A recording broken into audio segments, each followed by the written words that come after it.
बोलिए श्री गुरु जंभेश्वर भगवान की जय। थोड़ा जोरदार जयकारा होना चाहिए। और मैं कहूँगी कि ये बारिश हो रही है, आपदा को अवसर बना लेना चाहिए। पहले गर्मी थी, अब अच्छी बात है कि ठंडी हवा, तो सब लोग शांति से बैठकर सुने, जोरदार जयकारा लगाते हुए।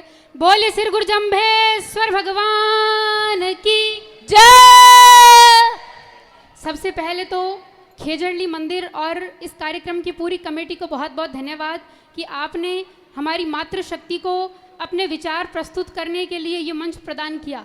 और मैं कहूँगी कि होना भी चाहिए, क्योंककि किसी भी समाज को प्रगति के पथ पर आगे बढ़ने के लिए कि जिस प्रकार से आज माँ अमृता देवी के पद चिन्हों पर चलकर 363 बलिदान हुए, जिसके कारण विश्व स्तर तक इस समाज को पर्यावरण प्रेमी के रूप में जाना जाता है। अगर माँ अमृता देवी ये कदम नहीं उठाती तो शायद जिस गाथा को गाने के लिए हम यहाँ उपस्थित हुए हैं वो नहीं होता।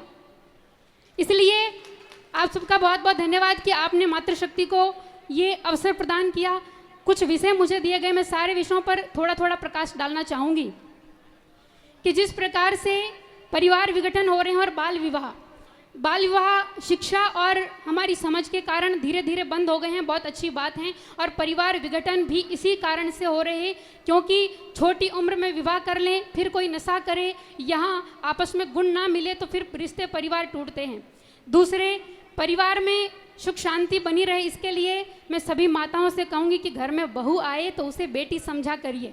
कोई छोटी ऊंच नीच की बात हो जाए तो उसे, जिस प्रकार से गुरु महाराज जाम्बू जी ने कहा कि देखा अदेखा सुनिया असुनिया क्षमा रूप तब कीजिए, छोटी छोटी बातों में क्षमा करने का, गम खाने का प्रयास करिए।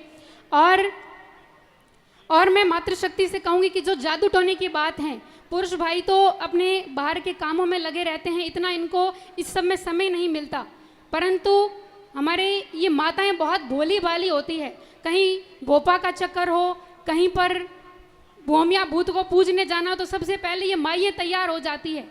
कहीं यूं ही तो घरों बाहर नहीं निकल दे, यूं ही तो किसी जावन नहीं दे, चलो भोमिया रे जावा, चलो मेले जावा, ऊ करें, एक दूसरे रे लारे तैयार हो जावे। पर ये मत भूलो कि हम किसके अनुयायी हैं। गुरु महाराज जाम्बू जी ने शब्दवाणी में और पग पग पर हमें किसकी पूजा करनी चाहिए, किसकी आराधना करनी चाहिए, ये बताया कि अय्या लो अपरंपर वाणी मैं जपान जाया जीऊं, नव अवतार नमो नारायण तेपन रूप हमारा थ्यूं। अरे किसके चक्कर काट रहे हो कि जपी तपी तक पीर रिसीवर काए जपीजे तेपन जाया जीऊं, खेचर भूचर खेतर पाला परगट गुप्ता काए जपीजे तेपन जाया जीऊं, 64 जोगन 52 बीरों काए जपीजे तेपन जाया जीऊं। ऐसे भोमिया भूत की पूजा क्यों करते हो जो खुद जन्मे और बेमौत मर गए। गुरु महाराज जाम्बू जी ने तो ये कहा कि काए रे मूर्खा ते जन्म गुमायो भूई भारी ले भारू, जा दिन तेरे हो मन जपन तपन क्रिया जान के भागी कपिला गाई। जिस बिश्नोई के घर में माताओं के द्वारा रोज प्रतिदिन प्रातः काल हवन होता हो, यज्ञ होता हो, पूजा पाठ होती हो, उस घर में कोई भी भूत प्रेत, कोई भी बुरी शक्ति उनको किसी भी प्रकार से डगमगा नहीं सकती। इसलिए आप अपने नियमों पर अडिग रहें, ये मैं आपसे प्रार्थना करती हूँ।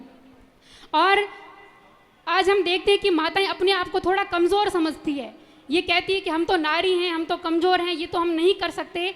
और कई स्त्रियों से मैं सुनती हूँ कि पुरुषों से तुलना करने का प्रयास करती है कि हमें पुरुषों से आगे बढ़ना है या हमें उनकी बराबरी करनी है।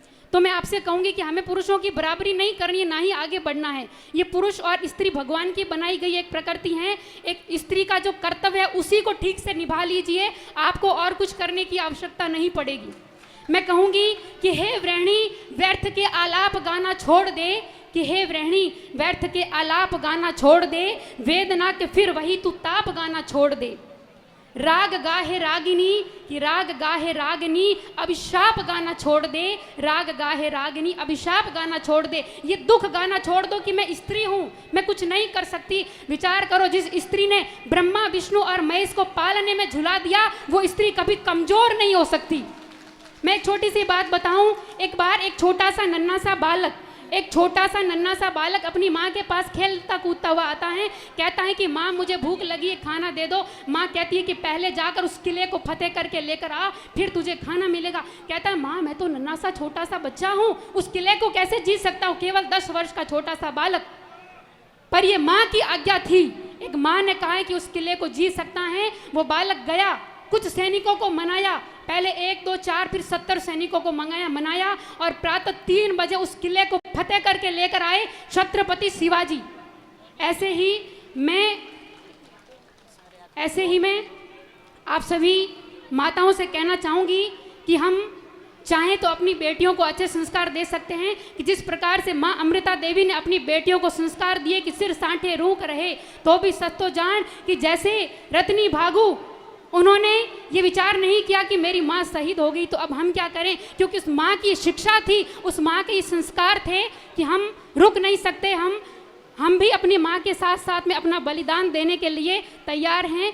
बस इसीलिए जिस प्रकार की शिक्षा आप बहनों को बाहर पढ़ने के लिए भेजती हैं तो ये ना कहें कि पैसा कमाना ज़रूरी है या नौकरी लेनी ज़रूरी है। ये शिक्षा देकर भेजें कि बेटा और कुछ करो ना करो, समाज की इज्जत मान सम्मान रहना ज़रूरी है। हमारी इज्जत को पहले अपने आत्मसम्मान को बचाना ज़रूरी है। इसी के साथ मैं अपनी वाणी को विराम देती हूँ। बहुत बहुत धन्यवाद मधु जी।